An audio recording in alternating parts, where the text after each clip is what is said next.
Bienvenue dans l'entretien de France 24. L'homme que nous recevons aujourd'hui laisse peu de gens indifférents. Qu'on l'apprécie ou qu'on le déteste, Guillaume Soro, ancien Premier ministre de Côte d'Ivoire, est désormais président de l'Assemblée nationale de son pays. Il a à la fois un parcours de seigneur de guerre et comme un parcours également d'homme politique. Et on lui prête d'autres ambitions encore, à moins que la justice internationale ne le rattrape. La Cour pénale internationale a des soupçons à son encontre. Monsieur Soro, bonjour et merci d'être avec nous. On va commencer par cette question qui est quand même cruciale. C'est qu'il y a à votre encontre des soupçons qu'on peut qualifier de commanditaires de crimes de guerre. Est-ce que aujourd'hui vous êtes en parfaite sérénité? La Cour pénale n'a encore lancé aucune action contre vous, mais est-ce que vous êtes en parfaite sérénité avec ce dossier? Alors, d'abord, je suis surpris qu'on dise qu'il y ait des soupçons. Je veux simplement vous donner deux éléments. La première, c'est que la Cour pénale internationale ne s'hasarderait pas à inviter une personnalité à sa tribune à New York, officiellement, s'il y avait même le moindre début de soupçon sur cette personnalité. La deuxième chose, j'ai été Premier ministre, j'ai organisé des élections dans mon pays avec la Commission électorale indépendante.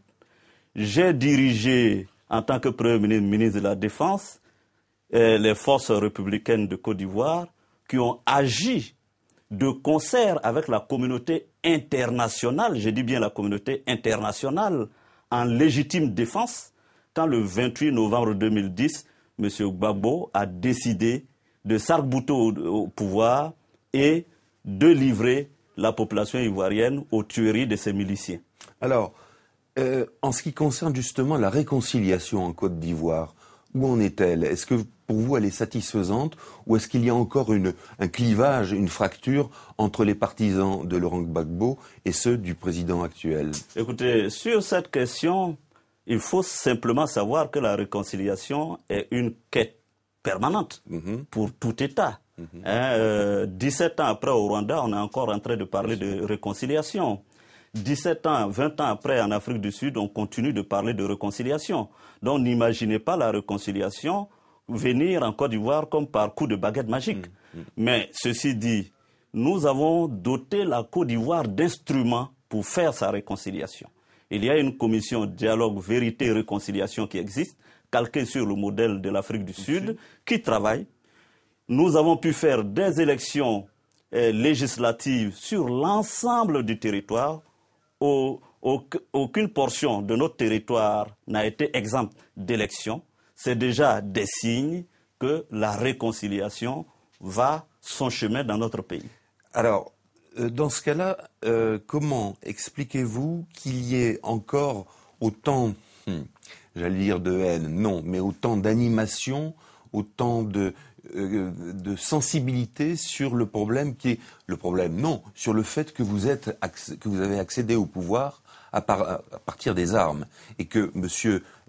Ouattara également a acquis le pouvoir sur un coup de force. Mais vous savez, il faut bien faire la distinction entre la propagande politicienne menée par les pontes de l'ancien régime et les faits. Les faits en Côte d'Ivoire, c'est que depuis 2002 stationnent en Côte d'Ivoire des forces internationales des Nations Unies qu'on appelle l'ONUCI, qui a une division électorale. Savez-vous, très peu de pays en Afrique peuvent se targuer d'avoir suivi et bénéficié d'un processus électoral validé bout en bout par les Nations Unies. Donc l'élection de M. Ouattara est oint par le sceau de la certification des Nations Unies. Et ça, ce n'est pas rien. C'est une première en Afrique. Ceci dit, M. Ouattara donc a été élu démocratiquement, en toute transparence. Le problème qu'il y a eu en Côte d'Ivoire, c'est que le mauvais perdant a refusé de céder le fauteuil. Heureusement, M. Ouad l'a fait au Sénégal, ça s'est bien passé. M. Gbagbo a refusé et ça a occasionné une crise post-électorale. Quand vous étiez justement Premier ministre de Laurent Gbagbo, comment faisiez-vous pour cohabiter avec un homme dont vous ne partagez absolument pas les convictions? Comment était-ce possible? Non, j'avais une feuille de route. Nous avions signé un accord politique qui était l'accord politique de Ouagadougou. J'avais une feuille de route. Les pouvoirs étaient régis par cet accord. Mon seul objectif était d'organiser des élections transparentes et démocratiques. Évidemment, notre collaboration n'est pas allée sans des hauts et des bas, mais j'ai toujours gardé le cap. Et le cap, pour moi, c'était une élection transparente, démocratique, validée par les Nations Unies. Ici, vous êtes en France, vous avez rencontrer le nouveau président de l'Assemblée nationale, M. Bartolone. Quel rapport avez-vous pu établir d'emblée avec un nouveau pouvoir français dont on sait qu'autrefois, il était plutôt opposé à vous, il était plutôt en faveur de M. Gbagbo? Écoutez, je pense que deux choses. La première, les États ont des rapports impersonnels. Vous croyez pas à l'échange humain? Les États ont des rapports impersonnels. Peu importe les hommes qui animent ces institutions. La Côte d'Ivoire continuera d'avoir des relations privilégiées avec la France pour au moins 3 raisons. La première, elle est historique. La deuxième, elle est économique. La Côte d'Ivoire continue d'avoir pour partenaire commercial donc la France. La troisième, elle est humaine. La France, la plus grande communauté française en Afrique de l'Ouest se trouve en Côte d'Ivoire. Donc nécessairement, nous sommes amenés à développer des relations fortes. Donc, je suis en visite privée en France. J'ai demandé à voir mon collègue, président de l'Assemblée nationale française. Il m'a reçu et je dois dire que l'entretien était plutôt chaleureux et j'ai été impressionné par M. Claude Bartolone, qui connaît très bien la situation en Côte d'Ivoire. Et c'était un vrai régal de partager avec lui l'information de l'actualité politique de mon pays. Est-ce que votre ambition, c'est de devenir un jour président en Côte d'Ivoire? Vous savez, je suis de ceux qui considèrent qu'il faut garder raison, garder la modestie, avoir la tête sur les épaules. Ce n'est pas parce que j'ai réussi la primature pendant 5 ans que j'ai été élu président de l'Assemblée nationale que forcément je dois devenir président de la République de Côte d'Ivoire. Ce qui m'importe en l'état actuel des choses, c'est de réussir la mission pour laquelle le peuple de Côte d'Ivoire m'a investi. Et pourquoi justement plutôt au poste de président de l'Assemblée nationale qu'au poste de Premier ministre? Car en fait, Premier ministre a une influence sur l'exécutif beaucoup plus grande. Absolument. Disons que, premièrement, ça faisait quand même 5 ans que j'étais Premier ministre. Vous savez, ce n'est pas une tâche si aisée.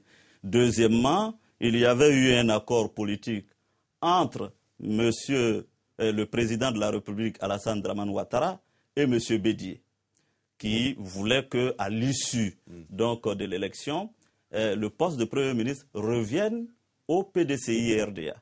Monsieur le président de la République, en homme d'honneur, a tenu à faire respecter cet engagement qu'il avait pris.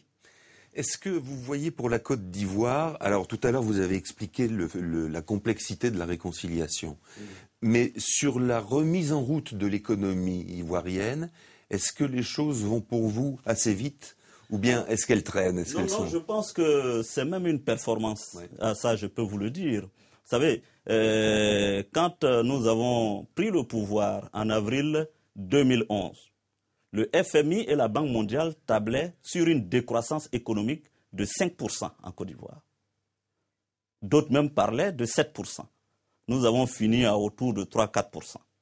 Et cette année 2012, les projections en termes de croissance tournent autour de 8%. Donc je pense que c'est une performance. Je pense aussi que c'est dû au crédit et à la crédibilité du président de la République, mais aussi à son gouvernement qui fait un travail formidable. Mieux, il y a eu une bonne nouvelle pour la Côte d'Ivoire. C'est quand même l'atteinte du point d'achèvement de l'initiative PPTE qui permet... C'est-à-dire, si vous voulez bien préciser? Alors, le PPTE, c'est une initiative qui avait été lancée autour des années 94-95 par la Banque mondiale pour alléger la dette des pays pauvre et surendetté. Donc aujourd'hui, nous avons atteint le point d'achèvement, ce qui veut dire tout simplement que sur les 6 000 milliards de dettes de la Côte d'Ivoire, nous allons assister à l'allègement d'autour de 4 000 milliards, ce qui donne beaucoup d'aisance au gouvernement pour investir dans le social et relancer donc l'économie. Toute dernière question, comment se porte la presse en Côte d'Ivoire? On la lit, ou on l'a lu, ça dépend, toujours extrêmement polarisée, c'est-à-dire soit elle est avec vous, soit elle est contre vous et pro-Gbagbo. Est-ce qu'il y a toujours cette dichotomie aussi forte au sein de la presse? Oui, nous le regrettons du reste, mais en même temps, je suis profondément convaincu que la démocratie, l'état de droit finiront par l'emporter sur les extrémismes que nous constatons au niveau de la presse. Vous savez, notre pays fait son entrée dans la démocratie, donc ce n'est pas encore totalement enraciné. La presse a encore donc beaucoup à apprendre, les journalistes ont encore beaucoup à apprendre de la déontologie, et j'espère que les mécanismes vont être huilés et qu'on assistera à une presse bien mieux organisée. Merci Monsieur Soro, merci d'avoir été notre invité. Quant à vous, chers téléspectateurs, vous êtes sur France 24, vous le savez, en permanence, 7 jours sur 7, en français, en anglais et en arabe. Merci de votre attention.